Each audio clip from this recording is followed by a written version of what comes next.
What's up, everyone? Welcome back to another review, and this time we're taking a look at Vertigo, directed by Alfred Hitchcock and starring James Stewart. This is the fourth and final collaboration between Hitchcock and James Stewart.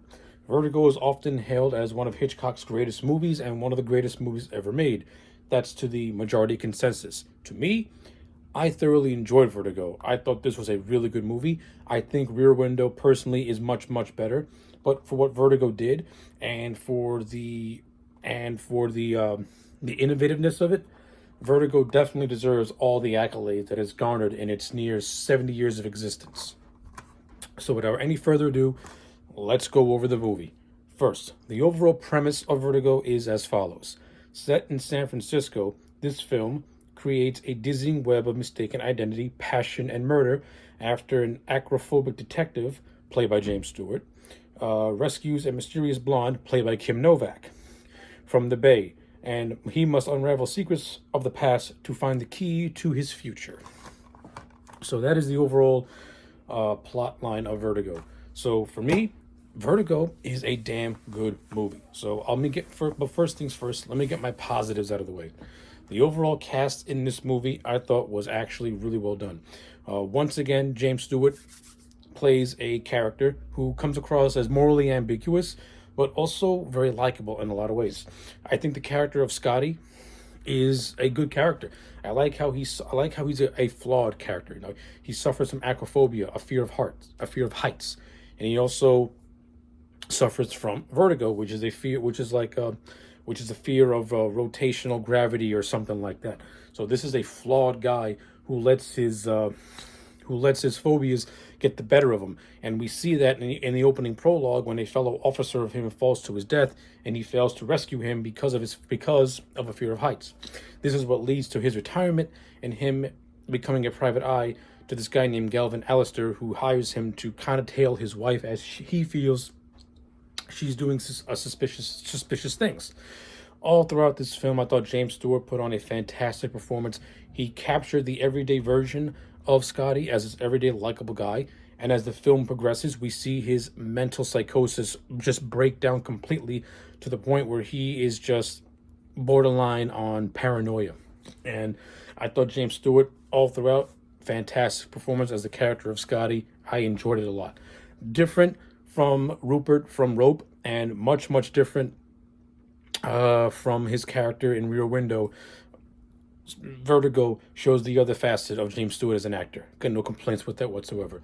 Kim Novak plays the love interest. She is in the role of Madeline Esther and also the role of Judy Barton. Now, I thought Kim Novak's overall performance in this movie was very good. I thought she was good. I thought her and James Stewart have a decent on-screen chemistry. I personally think Grace Kelly could have been really good in this movie and would have been a nice reunion between her and James Stewart since they both appeared together in Rear Window. But Kim Novak in the role, I thought she was fine. She's pretty much playing a very duplicitous character. So Kim Novak, for the first half of this movie, we're led to believe that Novak's character is that of Madeline Esther, the estranged wife of Gavin Esther. And we get to the moment in the film where she commits suicide. And then, time passes by. Scotty meets this woman named Judy Barton, who bears a striking resemblance to Madeline.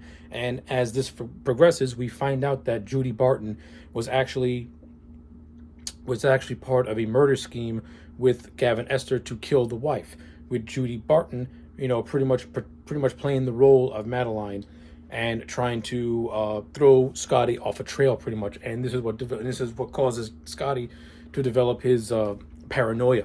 I thought Kim Novak throughout this entire movie playing the duplicitous character did a really good job. And I buy the romance, I buy the chemistry. I thought it was well acted and really well done for the most part. I got no complaints with that whatsoever.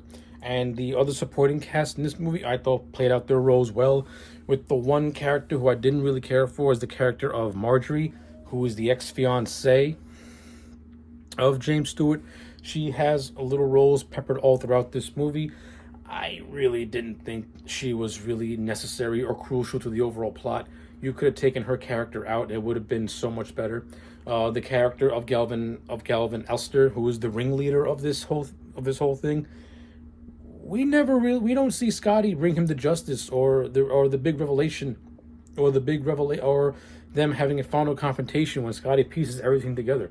You know, Gavin just sets up the whole thing of his wife being suspicious, doing suspicious things. Then he cooks up this whole story about a girl named Carletta who died at 25 after being married to a wealthy guy, and he creates this whole elaborate story about how he thinks the spirit of Carletta is possessing his wife, who is also 26 years old. Of course, this turns out to be just a big ruse and just something to play on Scotty's paranoia, and he actually believes it, especially when you get to the end of the movie. So, like, Galvin Esther comes across like this puppet master, so to speak, but we never really get to see him and Scotty have a final confrontation after Scotty pieces everything together. I thought that was kind of a letdown. That's just me personally. The overall production of this movie this is an Alfred Hitchcock movie. Alfred Hitchcock never fails in terms of his visual storytelling. There are long stretches of this movie where there's not a whole lot of dialogue really a whole lot of dialogue. It's mostly just visual storytelling through facial expressions and through camera use and cinematography. And those scenes are beautifully directed and beautifully paced and full of suspense and full of tension. Especially when Scotty first sees Mandeline and starts to follow her. It's beautifully done. I really enjoyed it a lot, actually. I liked it a lot. And of course, this movie is most famous for the dream sequence that Scotty has. And that is just that entire dream sequence now, that is an LSD infused, just trippy mind fuck of a dream sequence that is, for its time, was very, very innovative. And like I said, it's probably the most famous thing from this movie is Scotty's nightmarish trippy dream sequence, which has this, like I said, this almost hippie psychedelicness to it. Something like this is what you would see in 70s with the LSD era. Like, Hitchcock was like was one of the first to experiment a little bit with that sort of trippy dreamlike scenarios that have just these intense, just off the wall imagery that you just haven't seen prior to this movie. So that entire dream sequence, it doesn't last long, but it's beautiful. It stays with you and it works. It really, really works. I also like the camera tricks that Hitchcock employs to create the illusion of the character of Scotty suffering from his phobias, his fear of heights and the vertigo phobias. I thought those camera tricks played a lot to the visual storytelling, and I enjoyed how Hitchcock did it. Looks fantastic. The entire third act of this movie I thought was brilliantly well done, as we see Scotty go fully into madness to the point where he takes Judy and pretty much convinces her to dress up like Mandeline, pretty much reincarnating her in his head through the Judy Barton character. And this leads to the climax where Judy falls to her death by accident after a nun scares her. And I like how this movie does not have a happy ending. It ends with the love interest dying and Scotty pretty much implied to go further into madness. So I like it. I enjoyed that stuff. I thought it was great. I like the dark ending of this movie because it's like real life. Real life doesn't really have happy endings all the time. That's why I appreciate this movie in terms of what it did. So yeah, there's obviously a lot more to talk about with Vertigo, but those are just my overall bare bones thoughts. At the end of the day, I'm going to give this movie a solid 9 out of 10. I highly recommend it. It is definitely up there with Hitchcock's best works. So yeah, those are my thoughts on Vertigo. Let me know yours in the comment sections down below. Like the video and subscribe, and I'll check you back next time for more.